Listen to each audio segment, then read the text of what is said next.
అధికార ప్రతినిధి కదా నువ్వు? యువజన అధికార ప్రతినిధి. ప్రెస్ మీట్ పెట్టినావా మొన్న? లేదు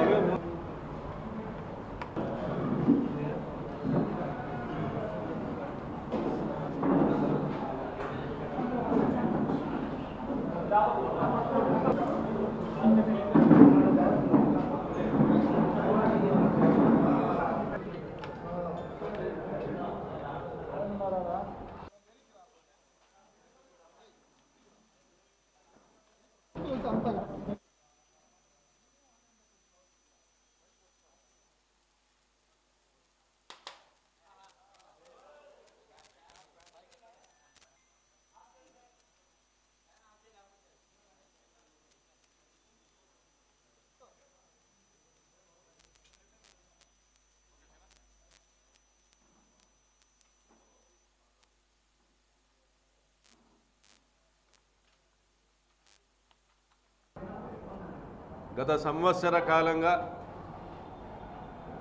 తెలుగుదేశం ప్రభుత్వము ఈ రాష్ట్ర ప్రజలకు వెన్నుపోటు పొడుస్తూనే వస్తున్నారు, మోసం చేస్తూనే వస్తున్నారు. ఎన్నికలకు ముందు ఇచ్చినటువంటి హామీలన్నీ నెరవేర్చకుండా ప్రజల్ని మోసం చేశారు, వంచినారనేటువంటి ఒక బాధ వ్యక్తమవుతున్న తరుణంలో, వెన్నుపోటుకు గురైనామన్నటువంటి బాధ ప్రజల్లో వ్యక్తమవుతున్నటువంటి తరుణంలో మా ప్రియతమ నేత జగన్మోహన్ రెడ్డి గారు ఈ నెల 4వ తారీఖున రాష్ట్ర వ్యాప్తంగా వెన్నుపోటు దినంగా రాష్ట్ర వ్యాప్తంగా వైఎస్ఆర్ కాంగ్రెస్ పార్టీ నేతృత్వంలో నిరసన కార్యక్రమాలకు పిలుపునివ్వడం జరిగింది. గత ఏడాది కాలంలో రాష్ట్ర వ్యాప్తంగా 390 మందిని హత్య చేయడం జరిగింది. 390 మందిని వైఎస్ఆర్సీపీ నాయకులను కార్యకర్తలను హత్య చేయడం జరిగింది తెలుగుదేశం పార్టీ గుండాలు. మరొక 376 మంది పైన హత్యాయత్నాలు చేయడం జరిగింది. అంటే ఇంత అరాచకమా, ఇది బీహార్ని తలదన్నేటువంటి పరిపాలన కనిపిస్తూ ఉందని ఢిల్లీలో కూడా గలమిప్పడం జరిగింది. ఢిల్లీలో కూడా గత 6 నెలల క్రింద ఒక ధర్నాను ఏర్పాటు చేయడం జరిగింది. వివిధ జాతీయ ప్రతిపక్ష పార్టీల నాయకులు కూడా రావడం కూడా జరిగింది. అంటే ఒక సంవత్సరంలో 390 మందిని, అంటే రోజుకొకరి చొప్పున హత్యలు చేసుకుంటూ పోతా ఉన్నారు. దాదాపుగా రోజుకొకరి పైన హత్యాయత్నాలు చేసుకుంటూ పోతా ఉన్నారు. 2466 అక్రమ కేసులు వైఎస్ఆర్సీపీ కార్యకర్తలపైన బనాయించడం జరిగింది. అదేవిధంగా 500 మందిని జైల్లో పెట్టారు. 440 మంది సోషల్ మీడియా కార్యకర్తలపై అక్రమ కేసులు పెట్టారు. వారిలో 79 మందిని జైలుకు పంపించారు. మరి మొన్న జరిగిన దగానాడులో ఒక వికట హాసాలతో, వికృత చేష్టలతో లోకేష్ బాబు చెప్తా ఉండేది ఇవే, ఏం రెడ్ బుక్ అంటే భయమా అనేసి. అదేదో పెద్ద మగతనం అనుకుంటున్నాడు, పాలెగాడు అనుకుంటున్నాడు. మా జగనన్న మనసున్న మహారాజు కాబట్టి మా ఇంట్లో వాళ్ళ చేతులు కూడా కట్టేసినాడు ఆ రోజు. మరి మీరు సంవత్సర కాలంలో సిగ్గు లేకుండా ప్రజల్ని మోసం చేసినామనేటువంటి కనీసం గిల్టీ కాన్షియస్నెస్ లేకుండా బాటంగా మీరు రెడ్ బుక్ గురించి మాట్లాడుతూ ఉన్నారు. మీరు సాధించింది ఏంది? నిజంగా మీ నాయకులు మాలాగా గడప గడపకు తిరగలుగుతారా? మీ ఎమ్మెల్యేలు ఇంటింటికి పోయి మీకు ఇది ఇచ్చినామని చెప్పుకునేటువంటి దమ్ముందా మీకు? ఒక కాగితం పట్టుకొని పోయి ఈ సంవత్సరంలో మీకు ఇది ఇచ్చినామని చెప్పుకునేటువంటి పరిస్థితి ఉందా మీకు? సిగ్గుండద్దా? ఈరోజు sand mafia, land mafia, liquor mafia, Amaravati భూమాఫియా, ఇంకా 40,000 ఎకరాలు కావాలంట. ఇంకా అమరావతిలో కాంట్రాక్టర్లకు విందు భోజనం ఒక 5 మందికి 1,00,000 కోట్ల రూపాయల పన్నులు హామీ ఇచ్చినాడు. ఇప్పటికీ 60-70 వేల కోట్ల రూపాయల పన్నులు ఇచ్చినాడు 5 మంది కాంట్రాక్టర్లు.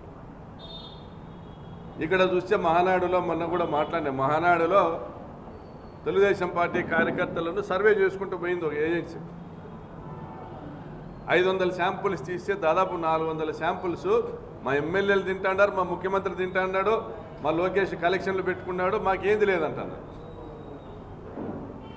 చివరికి బెల్ట్ షాపులు మినహా మీ కార్యకర్తలకు కూడా మీరు ఇచ్చింది ఏం లేదు. బెల్ట్ షాపుల మీద మీరు బ్రాందీ షాపులు కూడా మీరే ఎమ్మెల్యేలే. ఎవరన్నా మీ పార్టీ వాడు వేసుకొని మీ పార్టీ వానికి రాని వాని దగ్గర లాక్కోవడము పీక్కోవడము. మీరు సీసాకు 10 రూపాయలు, చికెన్ కేజీకి 10 రూపాయలు, వైన్ షాపుల్లో సీసాకు 10 రూపాయలు కమిషన్లు. రాష్ట్ర వ్యాప్తంగా మట్టి అడ్డగోలు దోపిడీ, ఇసుక అడ్డగోలు దోపిడీ. మరి మీరు మీ ప్రజల కళ్ళ ముందర మీరు ఇంత దుర్మార్గంగా వ్యవస్థల్ని ఉపయోగించుకొని దోపిడీలు చేస్తానని ప్రజలకు కనపడతా వాళ్ళ జేబులకు మీరు చిల్లులు పెట్టి మీ జేబులు నింపుకుంటా అంటే ఇంతకంటే వెన్నుపోటు ఏముంటుందని ప్రజలు చర్చించుకుంటున్నారు ఈరోజు. మరి అటువంటి పరిస్థితుల్లో మీరు రెడ్ బుక్ రాజ్యాంగము మా మాజీ మంత్రులకు, మా శాసనసభ్యులకి, మా కార్యకర్తల వరకే పరిమితంగా ఐఏఎస్లు ఐపీఎస్లను కూడా మీ రెడ్ బుక్ రాజ్యాంగం వదలలే. ఈ సంవత్సర కాలంలో దొంగలే దొంగ దొంగ అంటున్నారు. దొంగతనాలు మీరు చేస్తున్నారు, దోపిడీ మీరు చేస్తూ ఉన్నారు. ప్రజలకు మేలు చేసిన జగనన్న అయ్యో మేము అన్యాయం చేసుకున్నామని ప్రజలు బాధపడుతున్న తరుణంలో జగనన్న మీద కేసులు పెట్టాలని ప్రచారం చేస్తారు. నిజంగా జగనన్నను మీరు ఆయన మీద కేసులు పెట్టి మీరు ప్రజల్లోకి పోగలుగుతారా? తిప్పలాడించి కొడతారు మిమ్మల్ని. ఆ తరుణము ఎంతో దూరం లేదు. మరి ఆ రోజు ఇదే చంద్రబాబు నాయుడు 4 రూపాయల 60 పైసలకి పవర్ పర్చేజ్ అగ్రిమెంట్లు చేస్తే జగన్మోహన్ రెడ్డి గారు వచ్చినాక అవి రద్దుపరిచినారు. జగన్మోహన్ రెడ్డి గారు స్వయంగా పవర్ ప్రాజెక్ట్స్ నడిపినటువంటి వ్యక్తిగా, ఒక పారిశ్రామికవేత్తగా ఇంత అవసరం లేదు,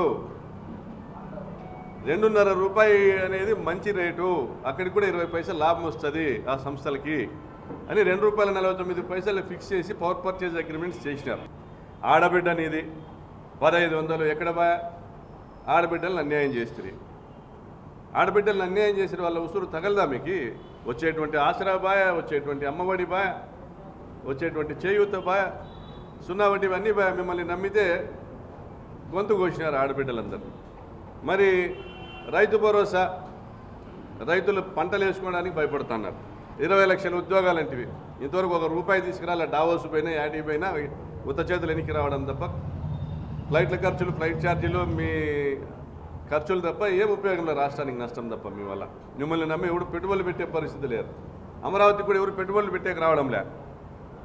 దాన్ని కూడా మళ్ళీ జగనన్న మీరు చెప్తారు, మళ్ళీ జగన్ వస్తాడేమని భయపడుతున్నారు, పెట్టుబడులకు రావడం లేదు.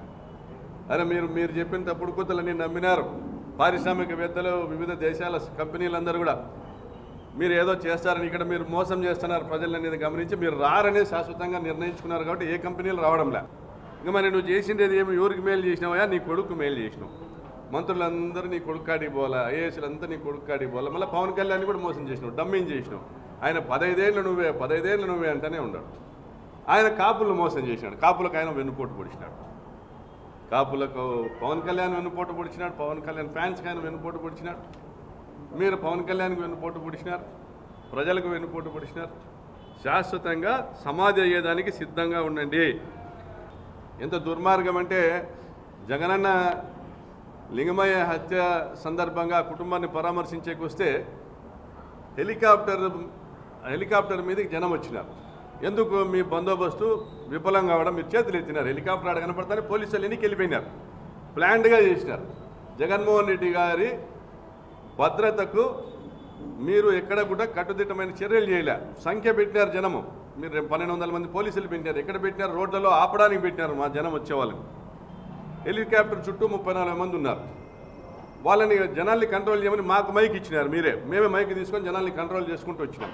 ఆడ హెలికాప్టర్ కనపడితేనే పోలీసులు అంతా ఎన్నికి వెళ్ళిపోయినారు రోడ్డు మీద. 10 నిమిషాలు రాలే, జనం వచ్చేసినారు. దాన్ని చూపించి మళ్ళీ ఆ జనాన్ని మేము తోలేమని మా మీద అక్రమ కేసులు. జగన్మోహన్ రెడ్డి గారి హత్యకు కుట్ర చేసినారు. ఆడ ఆ తిరుగుతానే ఫ్యాన్ రెక్కలకి ఎవరు చేయి తగిలినా కూడా మొత్తం బ్లాస్ట్ అయ్యి 100 మంది పోయేటువంటి పరిస్థితి, ఒక దుర్మార్గమైనటువంటి పరిస్థితి. ఇంత దుర్మార్గంగా వ్యవహరిస్తున్నటువంటి ఈ ప్రభుత్వం, ఆ హెలికాప్టర్ దిగనేమని ఒక ఆమె, ఎట్లా దిగుతారో చూస్తాం, ఎట్లా పోతారో, వచ్చినట్లు ఉండాలా పోయినట్టు ఉండాలి. మీరు రాజ్యాంగమా, మీరు జాగీరా? ఇళ్ళలోకి దూరి కొట్టించుకునే రోజులు మాత్రం దగ్గరలో ఉన్నాయి. అవి మాత్రం గుర్తుపెట్టుకోండి. తెలుగుదేశం పార్టీ నాయకులు అందరూ చెప్తున్నారు, నోటికి వచ్చినట్టు మాట్లాడుతున్నారు. ఎక్కడ కూడా మా మండల కార్యాలయంలో జగనన్న ఫోటో ఉండకూడదు, మా ఎంపీపీల ఆఫీసుల్లో, మా జెడ్పీ చైర్మన్ ఆఫీసులో జగనన్న ఫోటో ఉండకూడదు. జగనన్న ఫోటో చూసే ఉచ్చలు పోసుకుంటున్నారే మీరు? జగనన్న సైనికులు రేపు కవాతు జరుపుతారు. 2029 ఎన్నికల్లో నిలబెట్టుకోవడానికి అభ్యర్థులు కూడా ఉండరు. కాబట్టి ఇటువంటి దుర్మార్గపు వ్యవస్థ పైన మనం తిరగబడాల్సిన సమయం ఆసన్నమైంది. రాప్తాడు నియోజకవర్గంలో రైతులకు వెన్నుపోటు పొడిచినారు హంద్రిని కాలువ లైనింగ్ ద్వారా, శాంతి భద్రతలకు వెన్నుపోటు పొడిచినారు హత్యలు చేస్తా. రాప్తాడులో ఇద్దరిని చంపినారు, అక్కడ రామగిరిలో పాపిరెడ్డిపల్లి ఒకరిని చంపినారు. అనేక మంది మీద అక్రమ కేసులు, దాదాపుగా 350 మంది మీద అక్రమ కేసులు పెట్టినారు రాప్తాడు నియోజకవర్గంలో. ఒక హెలికాప్టర్ కేసులోనే ఇప్పుడు 100-120 మంది ఇప్పుడు కూడా ఫోన్లు చేసి పిలుస్తున్నారు పోలీసులు, రాండి నోటీసులు తీసుకుపోదురండి. ప్రతి ఒక్క కార్యకర్త కూడా ఒక బుక్ రాసుకుంటున్నాడు, దాంట్లో మీ చరిత్రలన్నీ రాసుకుంటున్నాడు. సమాధానం చెప్పుకునేటువంటి పరిస్థితి కూడా మీకు ఉండదని తెలియజేస్తాం. ప్రజలతో పార్టీ ఉండాలా, ప్రజలతో నాయకత్వం ఉండాలా, క్యాడర్ ఉండాలా. ప్రజలకు వెన్నుపోటు పడిచినటువంటి తెలుగుదేశం పార్టీతో ఎవరు కొనసాగినా, ఎవరు లోపాయికార ఒప్పందాలు చేసుకున్నా తక్షణమే చర్యలు తీసుకోబడతాయి. వారిలో మార్పు కోరుతుంది పార్టీ. వారిలో మార్పు రాకపోకుండా బహిష్కరింపబడిన వాళ్ళు అదే వారి విధానాలను కొనసాగిస్తూ ఉంటే వారిని సమర్థించేటువంటి నాయకత్వం ఏదైనా కూడా ఆ నియోజకవర్గాలు కానీ ఆ జిల్లాలో కానీ ఏదైనా నాయకత్వం కానీ వారిని సమర్థించేటువంటి విధానము అవలంబించినా కూడా వారి మీద కూడా చర్యలు ప్రతిపాదించబడతాయి. దీన్ని చాలా క్రమశిక్షణతో కూడిన పార్టీగా దీన్ని తయారు చేయాలనుకుంటున్నారు జగన్మోహన్ రెడ్డి గారు.